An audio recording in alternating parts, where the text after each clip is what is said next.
everyone, and welcome to another game review by ThinkerThemer. I'm Amy, I'm all about mechanics. This is my wonderful fiance, Maggie. She's all about the theme in a game. And together we review games from those two different perspectives. If you're new here and you enjoy games like this, please hit subscribe. And I want to say a big thank you to the people that are part of our ThinkerThemer channel membership. We couldn't do this without you, so thank you. And today we're reviewing the Red Cathedral. The Red Cathedral is by designers Sheila Santos and Israel Cendrero. I hope I said that right. I was trying to, I think they might be, it sounds Hispanic. So I tried to roll the R there a bit. It's by Devir Games. And in the Red Cathedral, we are all teams of architects looking to help build St. Basil's Cathedral. So this was a big cathedral that Tsar Ivan the Terrible, I believe is the name, was looking or wanted or managed to build. And it took a lot of different teams of architects and it took decades to put together. So that's the world that we're in. So we're going to be doing this, obviously, trying to get the influence or work the influence of the clerics, make sure that we have enough resources, and then try and vie for the most prestige or the most respect with the Tsar based on how many levels we're able to contribute to the cathedral.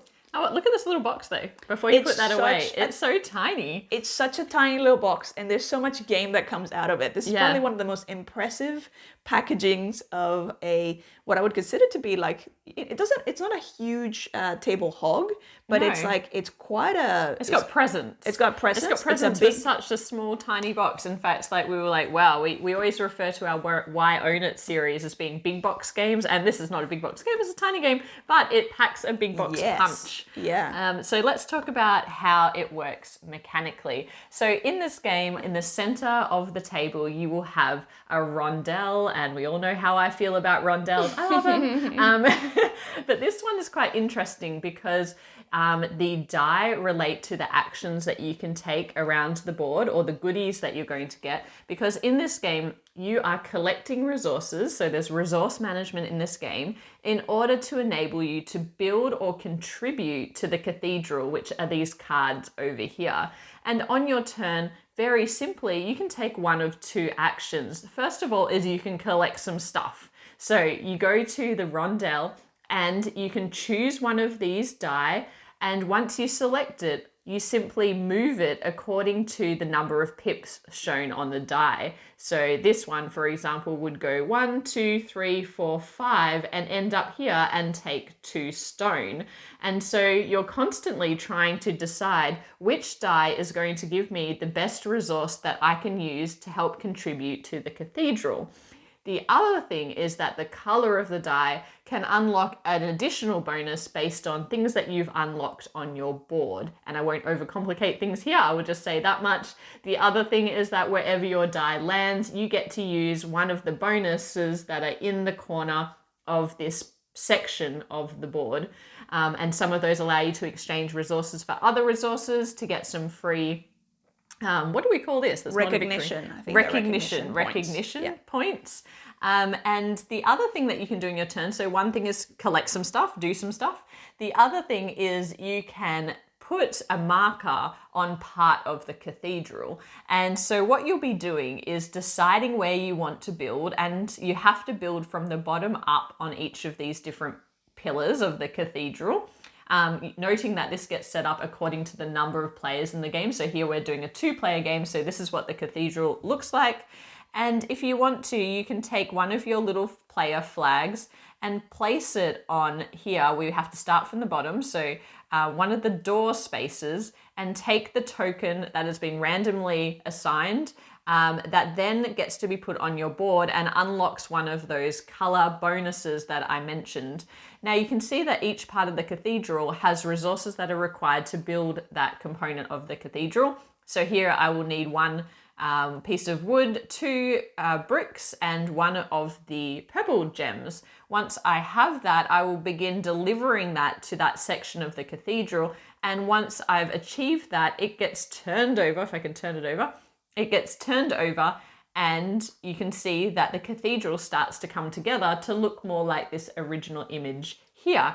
Now, there are other things that you can do by adding decorations to this cathedral. And the reason that you would want to do so, the reason why you'd want to build all these things and add decorations is because this is an area control game that's going on here. Because at the end of the game, you're going to score points according to how much you've contributed to each of the pillars of this cathedral. So putting your little flags on there helps you contribute. Putting decorations of your color on there helps contribute. And then the points get divvied up based on the amount of decoration that's gone into that pillar and the amount of ownership that you have or the amount that you as an architect contributed to that pillar.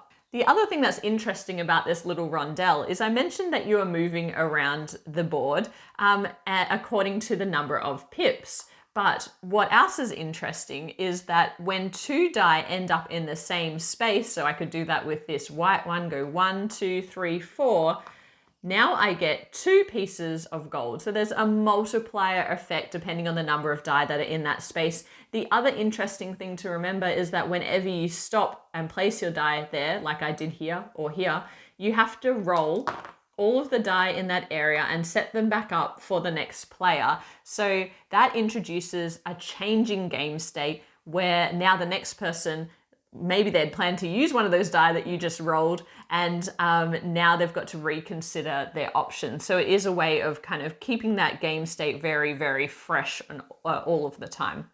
So let's talk a little bit about the theme integration. When I first saw the layout of this, I was really taken by the actual the illustrations in the middle of the board, and I was like, oh, this is actually quite enticing, and like I actually really like that artwork in there. For now, I'm actually just realizing it looks like it's the 4 seasons. It is the 4 seasons. Even I knew that. Well, but this so this now talks to the theme integration. I love the cathedral and the way that it makes sense. It's like you start from the base, you're essentially setting up your scaffolding, and so you can, like, different people can then build on top of other people as long as there's scaffolding on the lower levels. I was like, this should be, so my anticipation or my expectations that this should feel fairly thematic, because we are, as we're building it, we are getting resources, we're putting them there, we're turning them over, and we're seeing it come to life. However, my experience playing it is that for some reason I feel like I'm semi building it, and I don't know why. And then actually I do know why. I realized later that, for example, this I would call this a moderate theme integration, because even though it's like on the surface it looks like, yeah, you're going to be doing all these things that I spoke about and what the theme is about, when you're playing here, this is really a fairly abstract kind of, you're kind of jumping and you're trying, it's a puzzle. You're counting. Most of the time there's no real sense as to why, or at least I couldn't find any thematic thread as to why the different colors of the die are what they are. They could end up being, like the bonus for them could end up being whatever. So there's no real correlation there, which is good from a, it makes it random, and it makes it, if you're replaying it, it's not always going to be the same. It's the same with the seasons, though. They really don't tie in. It means nothing. Yeah, it's sort of, and then these cards are around the edge. There's no real correlation. So you're kind of, when you're getting resources, that puzzle, there's no real sense of, oh, yeah, I'm going to go to this person to get this type of thing. Or, and then when we're placing the resources, even the levels, the types of resources that you're placing in there, doesn't really, it feels like a randomly generated set of resources. Yeah. So you never really feel like, even though you do feel like you're building that, you never really feel like I never really felt like I was in the world of like, oh yeah, now I need to make sure that I talk to the lumberjack and get like, no. And I don't like feel like that. I generally don't engage with him anyway, but this does feel like a pure kind of abstract optimization puzzle. Yeah. The other thing with the board is, like, I do love that illustration, but I found that most of the time when I'm playing the game, I don't look at it because you're so focused on the outside of the board, and the outside of the board is actually quite plain. Like and I think that's probably a good thing, because otherwise it might be really distracting. But it's like, I don't actually get to enjoy that illustration when I'm playing, because I'm looking at, like, adding up where that dice is going to end up, and yeah. So let's talk about our experiences playing the game. Yeah. I will say that, so we've played this game at a 3-player count and a 2-player count, and we'll talk a little bit, and Maggie's played it solo, but we'll talk about that in a little bit. One thing that I wanted to say is that in our first game, we played with the reverse side of the player board map. So at the moment, what we're showing is the advanced variant with this side of the board. And when we played on that standard variant or the easier variant, I didn't get a lot of satisfaction out of this game. I found that I felt like I was just moving around doing things and there were no real constraints placed on me, and that for me is like deeply unsatisfying. As we played the second game, we turned over these boards to this advanced variant, and all of a sudden that made the world of difference in this game. I would still encourage you to play it with the simple side to begin with, but when you flip it to the advanced side, what happens is I guess the money becomes so much tighter. Yeah. And also the decorations in the other side of the board, you have them immediately available to you. In the advanced version, you have to unlock them before you can use them. And that just creates this real sequencing in the puzzle that I really enjoyed, because it meant that people weren't kind of able to do everything from the start. And so you had to be clever in the order that you would do things to get there before other people. And I enjoy that race element because I could see that Maggie hadn't unlocked a window, for example, and so turning over a window piece of the scaffolding or the building, the cathedral, would be safe because Maggie didn't have a window unlocked to then use her decoration in the area control game. So I it really started to shine for me once we turned over the boards. And then for our plays from there, the game really grew on me.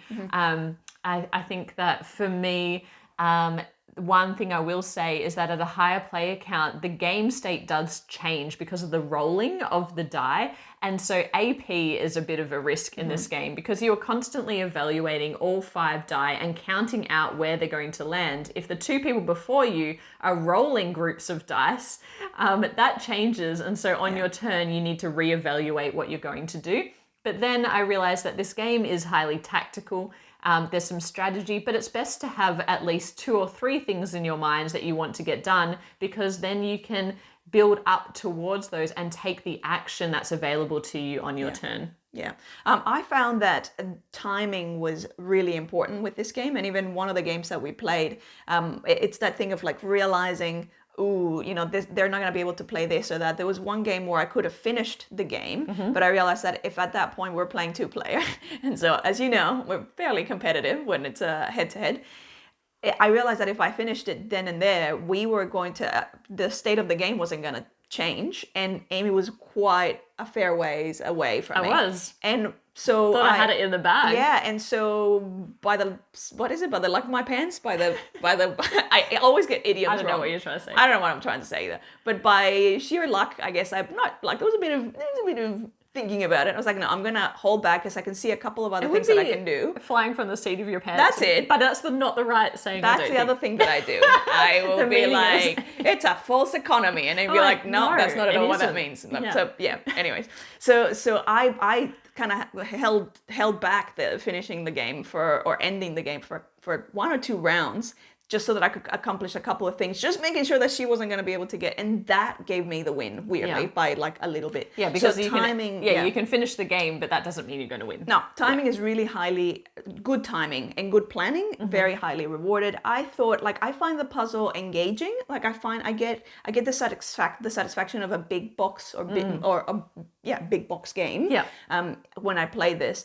But the thing that's missing for me is like one of the things that I realized is I love the sense of creation, and I thought I was going to get that because you're quite literally creating this cathedral, but you're not really. You're just flipping it over. Yeah, there's no real surprise. That's one of the things that I love. Like if you're building anything on your board, like again, like there's that element of I get to decide where this goes or that goes. Here, you're just kind of fulfilling more than you're creating. Yeah. I think that the design mechanically is special. Very elegant. It is, particularly referring to the advanced variant of the game. It is. It's got that satisfying pressure that's put on you. There's competitiveness. You are constantly evaluating whether you've got control in each of these pillars of the cathedral. That keeps things nice and tense. I also really love what they've done with the scoring around the board. So there are these, what are they called again? So there's the recognition points, and they are in which between. are the crosses, so that you can get along the way. Yeah. And these are in between what essentially in the game is. I believe there's a prestige points, which are your ultimate victory points. So the victory points start very spread out from each other, and as you get around the board, they get closer and closer to each other, and ultimately it's the victory points that are going to count for your win at the end of the game. And I really like that, because there are certain things that allow you to move forward in the small steps, and certain things that allow you to move forward in the big steps, and that becomes increasingly important towards the end of the game. And I just really like that kind of crescendo end to the game. It's really interesting to me the way that they've done that. I enjoy this as a rondel. I would say that there is a bit of luck that comes into this game because of the rolling of the dice. Anytime that you're rolling dice, randomness is brought into the game. It makes it a little difficult to plan ahead, and you really need to approach this as a game where you are going to leverage the turns that you have to collect the resources that you need for future turns, and just kind of be opportunistic in the way that you act on this board. I don't mind that. Like you, I feel like this is a super satisfying game in a small box. It reminds me a little bit in that way of Newsford, because that is a small box game with a big box feel. And I really, even though that comes in quite a big box, but it's still easy to set up, and it gives you that 2-player Euro experience. And I feel like the 2-player game, it played really well. It played really well at 2. And in fact, after playing the 3-player game, it was much snappier in terms of the moves, because it was just backwards and forwards. As with any area control, I did prefer the area control component more with more players, because it was kind of just seesawing between Maggie and I, and there was a lot of just both of us having equal influence in each of these parts of the cathedral, whereas when there's more players, there's more varied kind of scoring across the board. So I think at 3 players it was good as well. Yeah, I thought at 3 players it was good. I actually preferred it at 2. 2 would be my favorite player count. 3 would be my favorite player count, just because of this puzzle here. While we're on that, I'll talk a little bit about the solo, because as we were just talking about, it's like this is a game where you could possibly actually, if you wanted to have the 3-player experience, sort of, you could add the AI. So the way the solo works in this game is you have this set of cards, and these are the turns of the AI architect. I'm not a huge fan of AI, because I do, and this does happen with this, I get lost in terms of what I was trying to do. I get distracted when I'm taking the AI turn. But the way it works is you allocate, and this is sort of meant to be randomized, and this gets randomized every set of turns. So you're allocating all the different dice, and these are set actions that the AI is going to take. And so you're just taking turns. Obviously, I would play my turn, the AI does their turn, and so this is the particular die that they're going to be moving and changing. I found with this game, one thing that I was a little bit disappointed by, it felt almost too easy, and I don't know if it's because I've been playing against you and you're really, really tough, not artificial intelligence, just organic intelligence to play with. So I found it... Your OI. OI? This is my OI. So I found it... I found that I was able to beat the AI fairly easily, and even almost frustrate their plans in a way. Is that because you can see what they're going to do next? Well, I thought the biggest thing was I could see what they were going to build next, so the decorations, and that's where a lot of then the taking each other's area control thing comes in. And with that, I found that because they have to do it in order, I was just making sure that during my turn, when it was going to be turn for the AI to build, that they didn't have a spot where they could place the decoration that was going to come in next. So again, that timing element came in again. So I thought the AI was okay. I kind of wish that there were different ways of scaling the difficulty of it. I couldn't find anything in the rule book about it. I couldn't even find anything around what score means that you're doing a good job or not good job. It's just kind of if you beat it, good on you. And I did, and so I was like, well, but it's something that it could act as a 3rd player fairly easily if in a 2-player game. Yeah. Yeah, so that's our thoughts on Red Cathedral. I think that this one will stay in our collection. Yeah. Well, you mentioned Newsford, and it's Yeah. like I would always play Newsford over this personally, but the reason for that is because thematically I do get immersed. I do find it immersive when I'm playing that game, so I kind of go into that space and that state. With this, it's a puzzle. I enjoy it, but it doesn't have that. Yeah, I think probably we should talk about like just one limitation that we foresee with this game is the variability or the replayability is what I was looking for. Thank you. Yeah. Replayability over time is an interesting puzzle. It is a beautifully designed puzzle, but there are limits to the amount of variation that you can introduce. Everything gets placed in different spots, so you can obviously have different cathedrals that you're trying to build, but the puzzle's going to play out the same way every time. Whereas with something like Newsford, as we were talking about that, the difference in the cards that you pull out makes your strategy radically different, whereas this is kind of just a little bit different around the edges. And the puzzle, you still need to do things in a certain sequence. However, I really appreciate the puzzle. I think it's super smart, and I think that small box is going to easily tuck away into our shelves. And I think it was a lot of fun. I've really enjoyed my games with this. In fact, I'm enjoying it more and more the more I play, which is great. I just wonder if that will taper out as the experience starts to get I think it's gonna familiar. For me, it's gonna start depending on like introducing new people to it. So that's where the variability would come in for me. Not so much like I don't see this as something that like you and I would forever be continuously bringing out to play. No, although it was quite competitive between the two of us. But like if we were to play a 2-player, like we would probably be pulling out something different. I don't know. I might pull out this. Okay. Yeah, I liked I like the fact that I was so far ahead and you beat me in that last game. Like I just think that the fact that you were able to create a strategy that meant that you could kind of create a longer game than was necessary because you didn't finish the game, and I was really stuck towards the end of the game. I just love that you were able to catch up and overtake. You know, I appreciate losing when there's strategy that goes into that, into beating me. I love that. And so for that reason, I really enjoy this game. I can't wait to see what the designers do next, because I just think that this is really brilliant in its core mechanics. So anyway, that's our review of the Red Cathedral. If you liked this review or game reviews like this, please consider subscribing to our channel. Hit that notification bell so you know when we launch a new video. And if you love what we're doing, please consider joining our YouTube membership, where you will get access to a whole heap of exclusive behind the scenes content, where we'll be talking to you on the community tab. But otherwise, we'll be back with more game reviews soon. But bye for now. Bye.